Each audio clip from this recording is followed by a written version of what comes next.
నిర్మల్ జిల్లా Kawal tiger zone పరిధిలో పెద్ద పులి సంచారం కలకలం రేపుతోంది. పెద్ద పులి అడుగులను గుర్తించిన అటవీ అధికారులు అడవిలోకి ఎవరూ వెళ్లొద్దని హెచ్చరించారు.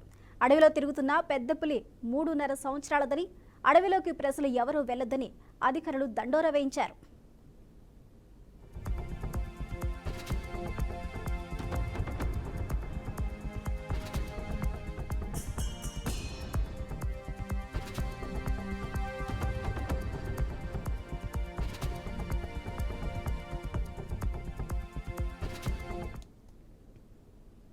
అడవిలో ఎవరు వెళ్లొద్దంటూ కూడా ఫారెస్ట్ అధికారులు హెచ్చరికలు జారీ చేస్తున్నారు. ఇక గ్రామంలో దండోరు కూడా వేయించారు అధికారులు. ఇదే అంశానికి సంబంధించి పూర్తి అప్డేట్స్ ను ఆదిలాబాద్ నుంచి మా ప్రతినిధి శ్యామ్ కుమార్ అందిస్తారు. Shyam Kumar.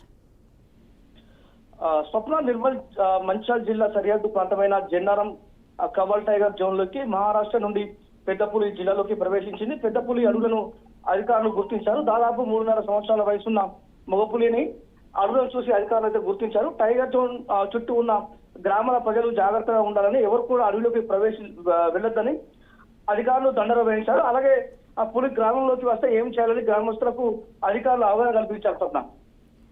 Thank you sir.